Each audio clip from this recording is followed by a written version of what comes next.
HBS Show with lessons, the screen goddess. History behind success of your role model. Yeah, Oluwa lifted me higher. Oh, now they wanna eat with me. Now they wanna drink with me. Now they see me as something. But I can't forget yesterday when they saw me as nothing. No one knows tomorrow, brother. No one knows tomorrow, sister. No one knows tomorrow, mama. No one knows tomorrow, Baba. Yeah.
It's the HBS Show with lessons, the screen goddess.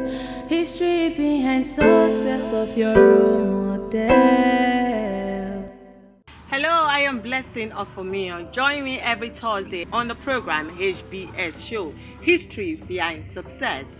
Your story of your humble beginning will definitely inspire someone. It will encourage another person. Be my guest on this program. You can call me on 081-321-66983.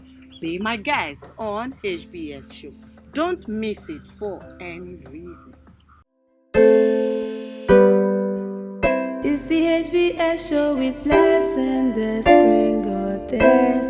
History behind success of your role model. Wow, it is HBS Show, History Behind Success. I am Blessing of Omeo. Our guest today on this program, his story will inspire you. It will definitely encourage you.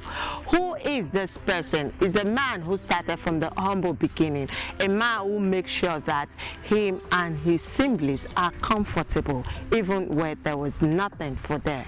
Who is this man? Join me as I make welcome to the program the Honorable Commissioner of Urban Renewal, Chief Arthur Akpowa, to the program. It's the HBS Show with lessons, the screen goddess. History behind success of your role model. Sir, welcome to the program. Thank you so much. You're looking so handsome and cute. What's the secret behind this handsomeness? I'm handsome. That's surprising to hear. I just try to keep body and soul together with some exercises. Okay, so what type of exercise do you do? I don't have enough time now, so I do a lot of walking, brisk walking, either in the morning or in the evening, cool evening. That's what I do mainly in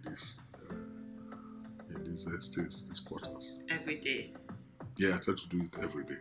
Wonder. So that's the secret. Exercise is the secret of this wonderful fitness. All right, so tell us about yourself. Okay, my name is Olorogo Atwapo Esquire. I'm a lawyer, and by the grace of God, I'm serving the people of Delta State as the Honorable Commissioner for Urban Renewal. I was born so many years ago. I attended primary and secondary school in my hometown, Eku, in Ethiopia's local government area of Delta State. And I proceeded to the University of Benin to study law. But I can tell you that in between my year of finishing secondary school and when I entered university was a gap of 10 years. So because it wasn't easy, so I had to work, make some savings before I could go to university. Okay, that gap of 10 years, what were you doing? I was working. I worked with Koloko group of company, later Carpers Brothers Limited in Saple.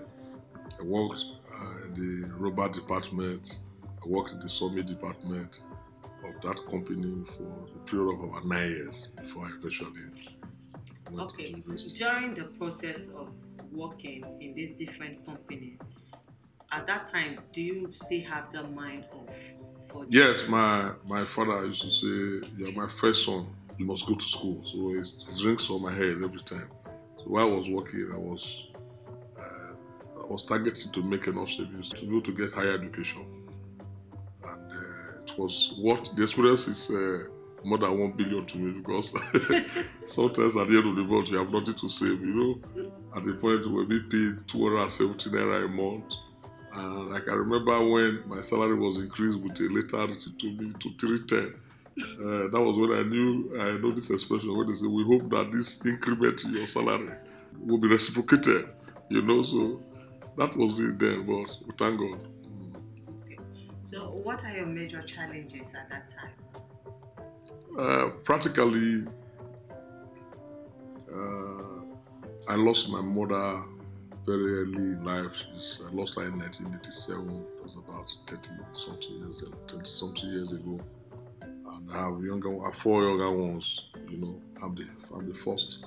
So they were in school. They were in secondary school when I finished. So I was also supporting my dad, who was devastated by the death of my mother at that time. So the challenges were just how to meet up with life and how to ensure the targets that I've set for myself as a youth of becoming a lawyer. Of becoming a lawyer was achieved at every time.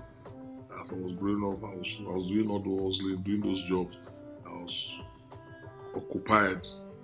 There's an occupation in my mind of becoming a lawyer, because when I was in secondary school, I was doing very well in government. It was my best subject, and those topics of legitimacy, authority, gave me a kind of conviction that I must be a lawyer in my life, and I'm happy to have achieved it as I expected to. Okay. During your days in the university, were you into business also to sustain your education? No, I was into active politics, student politics, very active, and I was also involved in timber business, because where I did those jobs for those period, I had to become a sawyer. That is, I have logs that is saw for me, so I go to supply my weekend from Benin. You can see the proximity to check how the business was trading. So I was doing that, but I was also a popular student in University of Benin, and I rose to become one of the leaders of the students in that school. Entire student. When I say entire, I mean yes, at the SUG level, at the Delta State Union level, and all that. Yes, so it got to a point where people will come to me, and when I endorse you, you become who you want to become. So many of them, Dr. Ekio was from IYC president, who was a commissioner. They are all people who through me became president of University of Benin Student Union Government. But I stopped my politics at the level of NADESU, National Student of Delta Student. I was their president, I was their national senate president, and all that. So our debtors were much in the school.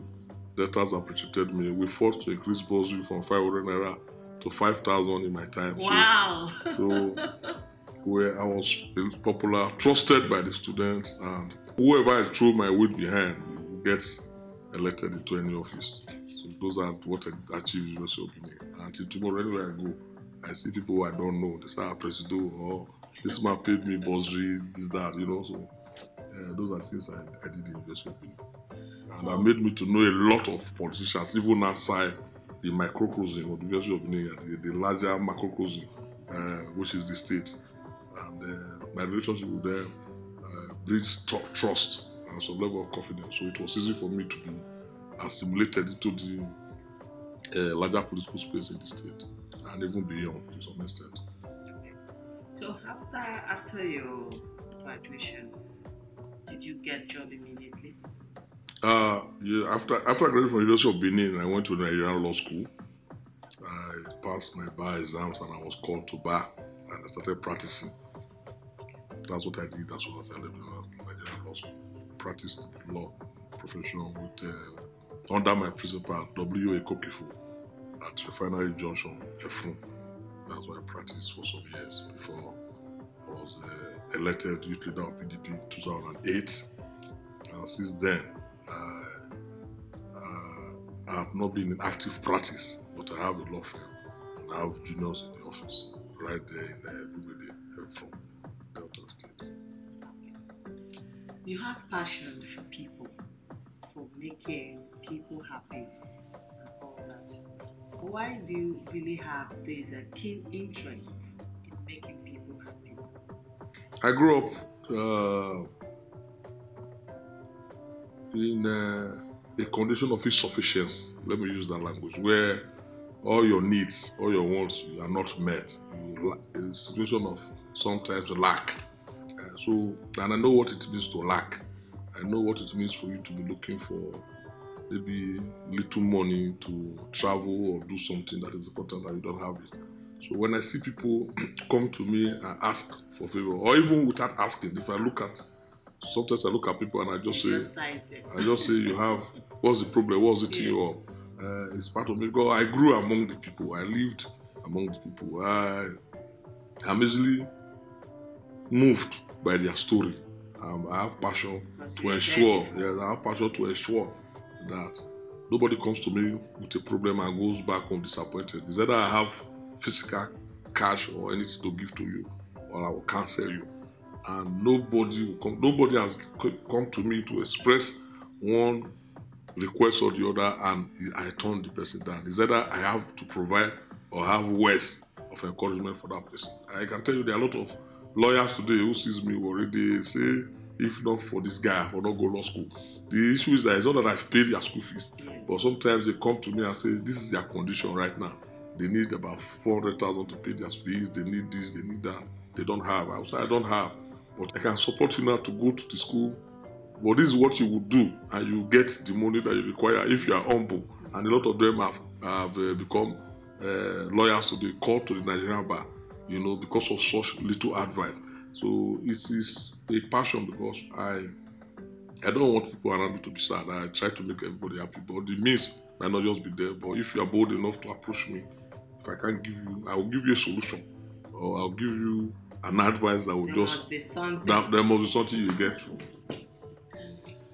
Okay, now I want to take you back to those critical days because your story today will help to educate our youth, and not only our youth out there, some persons that are already hopeless.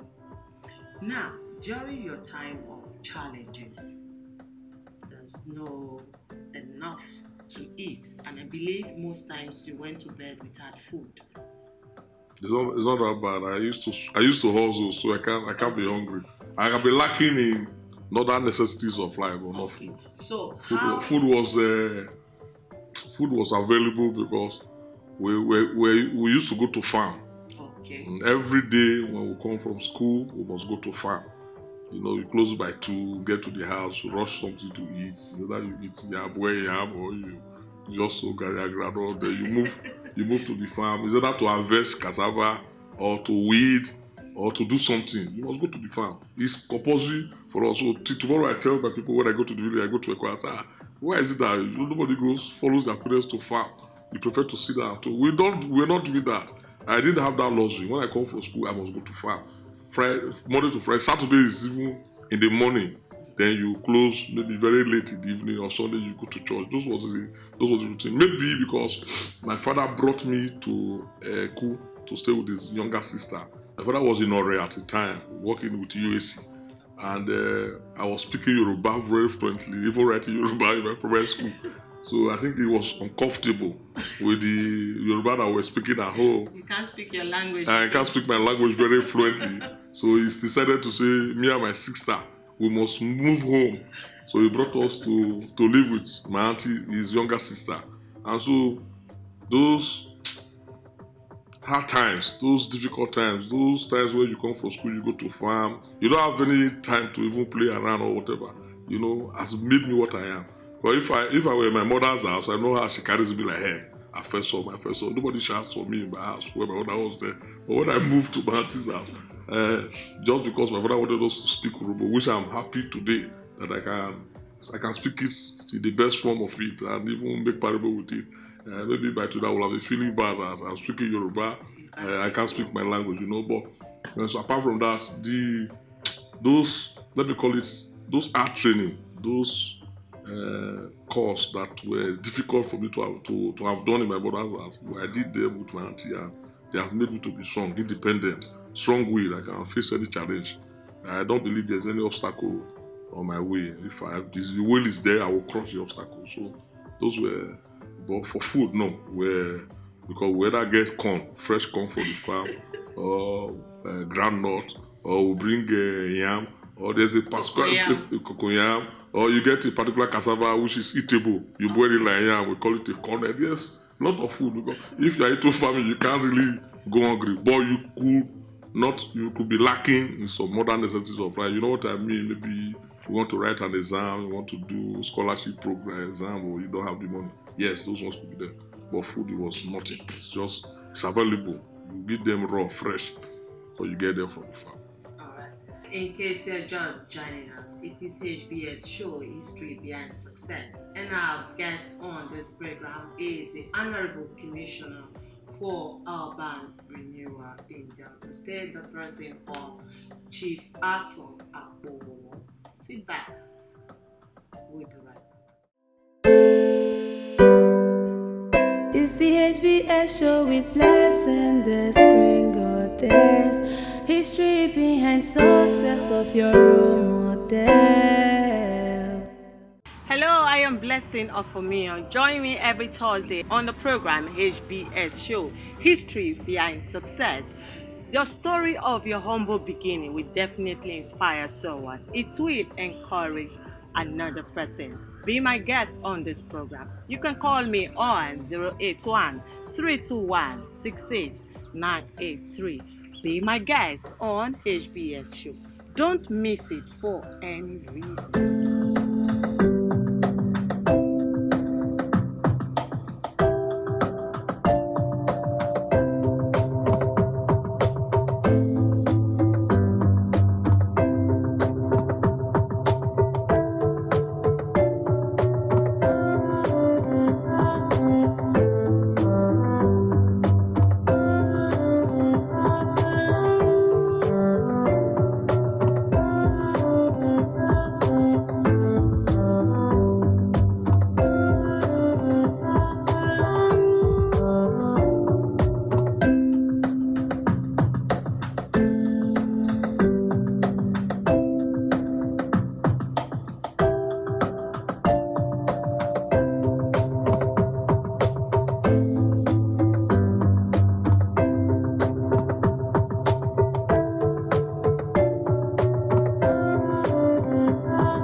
HBS Show with lesson the screen goddess.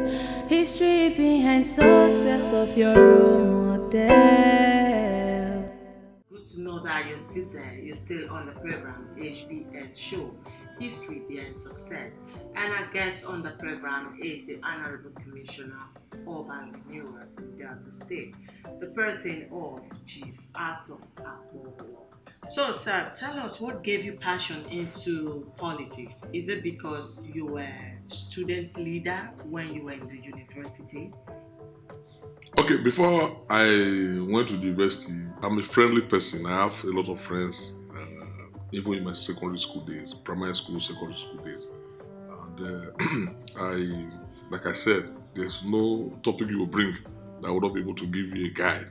So that makes a lot of people to be endeared towards me. So when I went to the university, I was spotted by my classmate in the Faculty of Law. Somebody walked up to me one day and said, "You are just reading law. His name is Zef Nwazurike. He's in Abuja now. You will not practice this profession, but I see you doing politics." Just like Jojo, I started the year one as a parliamentarian. I bought the form. I won in my class. I got to faculty level. I went to Parapo level. Went to Parapo Delta State Students Association. I have a lot of crowd following me, and that informed the extent I went when it comes to journalism. If I go to Orugo Parapo group there and I see people come and consult me, who do we make president, who do we make secretary, whoever I point my finger at will win, because I have a way of guiding people. And two, because I was already into politics, secular politics. I was already doing one kind of politics or the other before I went to the university.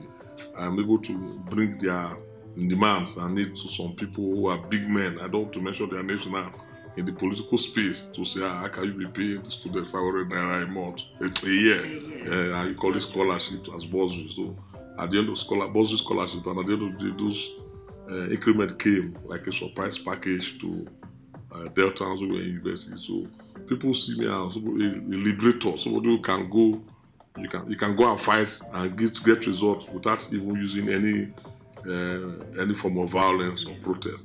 And so, and during my university days, I was youth leader of my ward, Ward 9, Eku. I became youth leader of the local government in Little East. And when I left university, Fortune smiled on me. I became the youth leader of PDP in Delta State in 2008. So you can see that when it comes to youth, as a youth, then I'm not above the age bracket of youth, because they say 18 to 35, but because of deprivation and because of lack of jobs, some people who are 50 and 60, especially in all your communities, they will tell you are youth. But as at then, I was really a youth, and in 2008 I became state youth leader of the PDP. To the glory of God, I think my name is etched in the marble at the party secretariat and everywhere. People will say this youth leader is the best among all, and that is the judgment of the public, not my judgment anyway, but I actually did my best. And from serving as youth leader of the PDP for 2 tenures, I am now a commissioner today. It's not by fluke, it's by dint of hard work, by confidence that people and the leadership of the party in Delta State has reposed in me, and even people outside the party, a lot of them relate with me very well, because they know that I have what it takes to actually help in remolding and building society. So I've been in politics in and out of the university. I've served my people in the capacity of youth leader from my wards, local government, and the state, and that gives me a large followership at the grassroots level. I'm popular at the grassroots level because of all these services I've rendered to people in one way or the other. And I try to carry as much as possible people along anywhere I find myself, until I became commissioner just 2 years ago. And if you recall, if you are the swearing, you will see, as a press person, I assume you were there, you will see the chanting when my name was called, when my CV was to be read. They almost brought down the event center roof. Those are because of the relationship I've had with people, how I take my job seriously. I don't play with any assignment I'm given. I try to put my best and deliver on it. And God helping me, I will continue to do that. Okay. Now, talking about grassroots politics, that you started from the grassroots, makes sure that the people are okay and all that. You know, bringing people from the grassroots, there's a lot of challenges. One, to make them understand your vision, and two, to make them also believe in you that yes, this fight we are going to fight it to finish. What are those measures you actually put in place to make these people to actually believe in you and also stand firm to say that yes, this man is trustworthy? Okay, I consult before I take any action. No matter how little the action is, I normally consult. And I have a group of people I always sit down with and I say, this is what we want to do, how do we do it? And most times, if I have to take action, if I have to give profit to an immediate situation and I do anything, I go back and say, this is what I did yesterday. I was caught unawares. I couldn't seek anybody's opinion, so I did it. I try to be criticized. I try to ensure that my programs and even projects that I want to do are criticized. That's where I get the best out of it. And that's what I was doing too as a practicing lawyer. I do my case, then I act as a devil advocate on my own to say, if you take this position, what if your opponent come from this way? So I will prepare my case. I will prepare the case for the opponent, the opposing lawyer, because it's expected that I might just be taken off guard from what I prepare. So that's what I do. So even if I don't have the luxury of time to consult my small cabinet, my small group of supporters, I always fall back to them to say, this is what I did yesterday. Hope I'm right, hope I'm wrong. And they know that I don't query anybody for criticizing me, or criticizing anything I do. That's how the best of me is coming out. So I don't betray, I don't eat what belongs to the people. That can take away. If you have 1 million and you give to me, and the 1 million is for the group to be shared in December, I will keep it. By December, I will bring it. Even if I decide to use it for anything, I will be confident that a day to that day or two, I'll be able to pull it out. So that confidence over time, even when there was nothing, and now that God is blessing us, is there. You know that this man will not mess up with what is for the public. He's not as greedy as that he will consume what belongs to another person. And if there's any project that had my name or my input, I've tried to ensure that it endures, it lasts. I can tell you there's a road that we put in the budget in 2013. It was constructed in Eku. 2 years ago, I discovered that there were some potholes on that road after about 8 years. What I did was, when I was doing another project from another community, I had to ensure that I spend some money to ensure that laterals are transferred to those areas where they have that pothole. Because I just want that anything I do should not have blame. The blemishes should be reduced, even if at all. So it drives me on. It makes me people to say he has passion. I won't do anything that is, I know that I will not be of the benefit of people. Everything I do, I try to ensure that if it is project, what value is it to the people, and how last will it be? Will it be able to justify the money I've put into that thing? And so those things have actually breed confidence. If we agree we are going to Obiaroko by road, I won't stop until we get to Obiaroko. And even if I must stop at Agbo for any reason, I will call the people whom we took this journey together with and say, we can no longer continue this journey. This is the reason why we cannot. Well, so that confidence is there that whatever he says, he keeps to it. Whatever you agree with him, he will do it. I can't tell you I'm supporting you today, tomorrow you see me supporting another person. Except I have to come back to you and say circumstances have changed. So it's very difficult for me to take a decision. But once I take a decision, I keep to it. I try to ensure that I accomplish it. Okay. Now, talking about project, in this COAS administration, can you point out a lot of projects in your community? As commissioner, I'm serving the entire state. Commissioners are not meant to serve the constituency or community. But even at that, you must ensure, as politicians, that you have something to show. because the people will ask you, you were once a commissioner, what did you do for this community or for this your local government? And even though you are supposed to work for the entire state, you must try as much as possible to attract one or two development to your place, which is normal. I've done that by the magnanimity of His Excellency. You know, every project you do, every budget, the budget you have is the state's budget. Yes. The governor is at the head.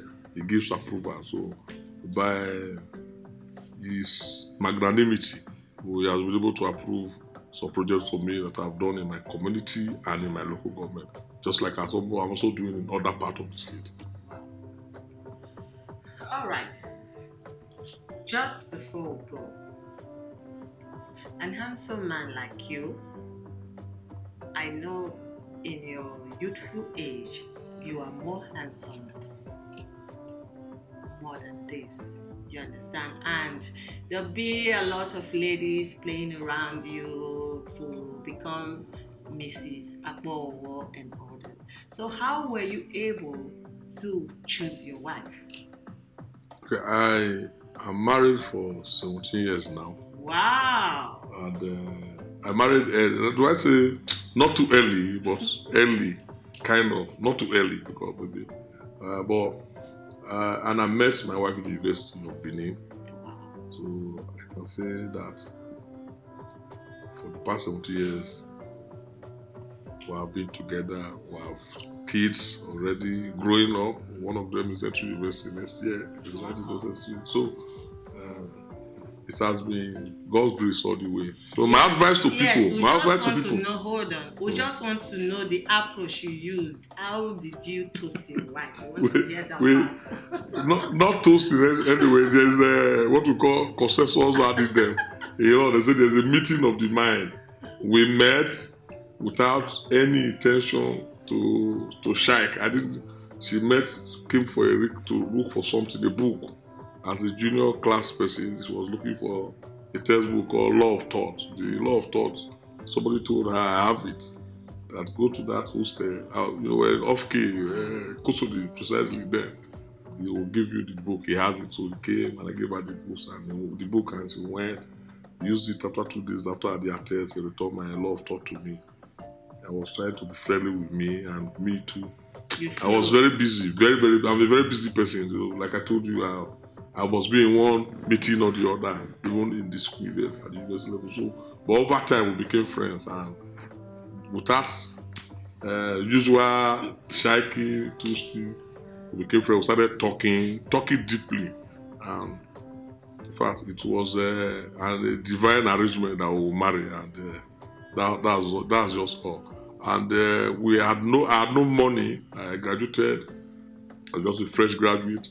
But because we were already friends while I was in school, she was still in school, and we just started the process. And I can tell you that there are no 100,000 in the bank account. Apart from whatever the little I had, told my aunties, my uncles, and all that, and they started contributing. And I had to do the marriage according to so your clothes according to your material, not your size. Your size might be bigger than your material. So when I see people.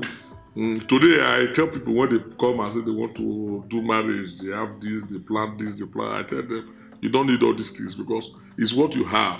It's the wife that you need. It's the woman that you need. With time, God will bless you. You live maybe flamboyant. You do flamboyant ceremonies and all that. For now, just stick to the major things. How much is the parents collecting from you as dowry or as bride price? What are those things that you're expected to buy? Unfortunately for me, my wife is from Imo State, across the Niger, and they have a lot of tasks that they give to you. Buy ladies' machine, do this. But I was able to put them together, those necessary ones. And we're married, and today she's proud, and I'm proud that we're growing. It's not the amount of money you put into the wedding that will make it successful. So I tell people, when you want to marry, you do traditional. There's what we call traditional marriage, which is called native land custom. That is the marriage that is known to Africa. Yes. Every other marriage you do is secondary. So, but because these days people say they are whether they are civilized, I don't know how to call it. They will do traditional marriage, which is our own form of marriage. They'll go and do white wedding as if they are white people. They are not white people. The white man does not do traditional marriage. So I'm using this opportunity to encourage our people.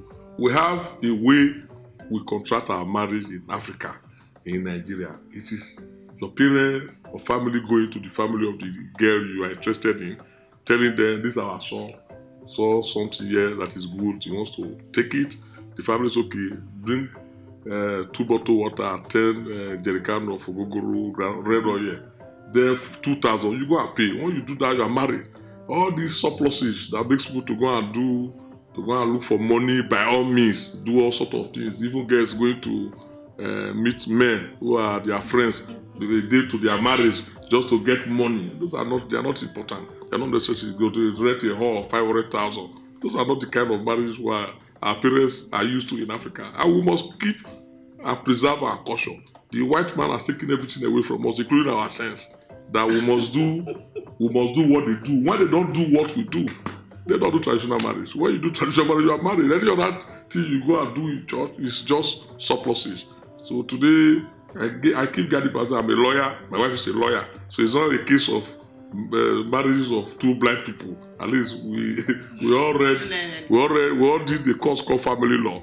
We know what it takes to be married. But we avoided all these surpluses that will give us problems at that time. Maybe if we were to today now, okay, so okay, I have 1 million to go and do marriage. But then it's what we had that we did. Even though it was expensive, because like I told you, across the East, Imo State particularly, there are a lot of things you will do. You do Abala Sato, Abalanya, you do a Banku. Those are different, but we did it according to the native, I told you, the custom of the people. You don't have to kill yourself. Well, some people will tell you, if you don't go to wedding, your marriage will not be blessed. Can any marriage be blessed than my own? As far as I'm concerned, my marriage is blessed. I have children. My wife and myself are doing well in our various chosen career. So what else can be? Okay, now you said your wife is from Imo State, yes, and you are from Morocco. Yes. Did you not encounter challenges from her family because you are not an Igbo-speaking person? You must have some kind of resistance. It's normal. The mother was like a mother to me. Even the day she saw me, the very first day she saw me, she liked me. But that was the person that my wife was telling me would be difficult. That mother would be. But when the mother saw me, she just adopted me like a son. The father was a little bit harsh. What are you going to do in Bende? They call us Bende. You can't go to that side. Those people, they are whatever, Yes. They fly for daytime, So, but because the mother was on my part, we were able to calm the father down, and I was accepted in the family. A father, because I'm the best in-law in that family. Yes, I can tell you that, because they also have in-laws from the east within them. But to me, that is they're a foreigner from the east. Is today the best in-law they have. Alright.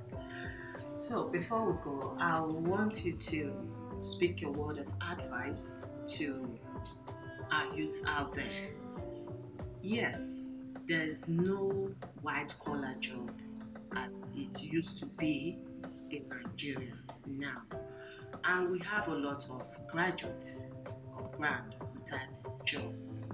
And also, there are some persons who are trying to set up a business, but the finance is not there.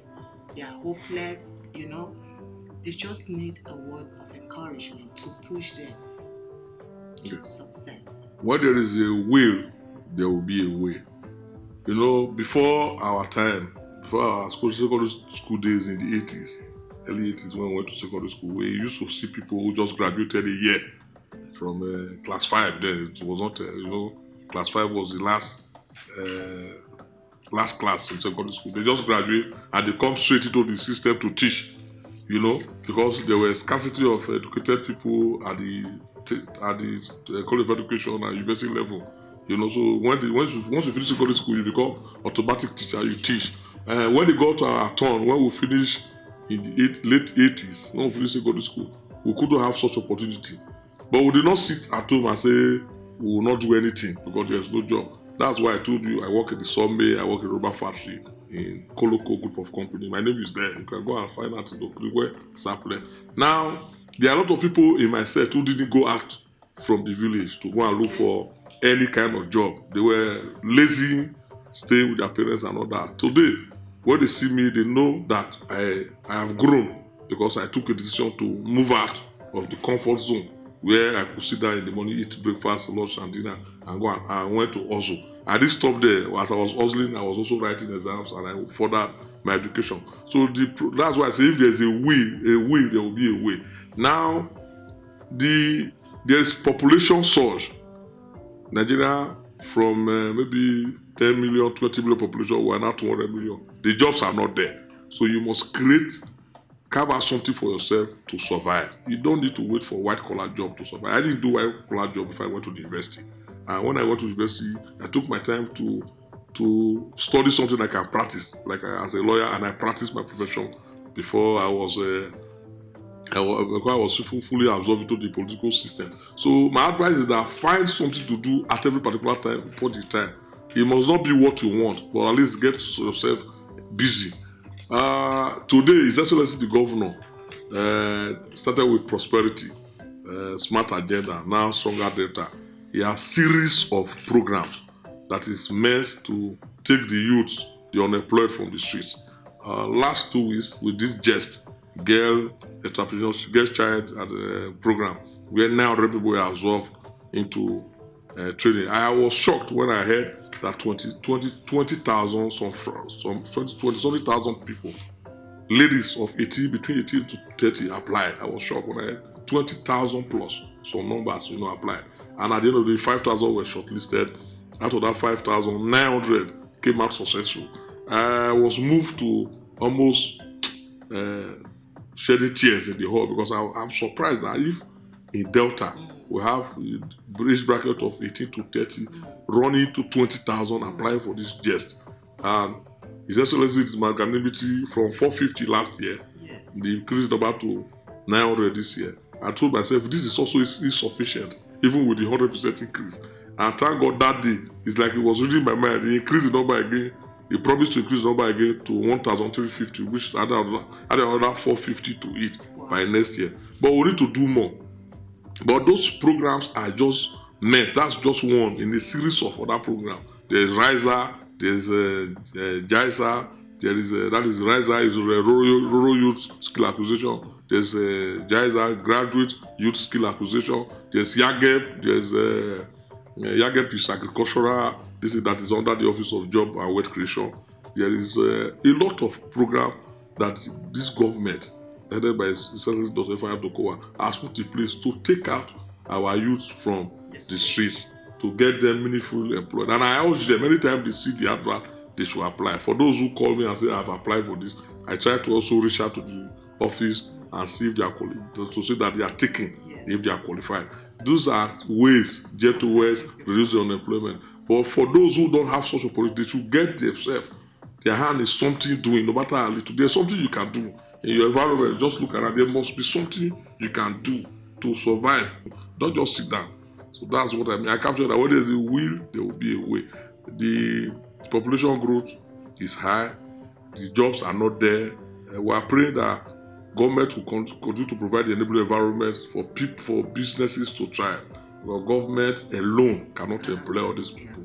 You know that the state, for example, Delta State, for example, our wage bill for workers is very huge, and that deprives us for providing the basic infrastructure for the population of the state, where you have less than 100,000 workers taking almost everything that comes to the state as revenue. You know that the remaining 3 to 4 million deltas are being deprived of such benefits. So with time, people will become entrepreneurs on their own. With the success stories of the job creation office is alarming.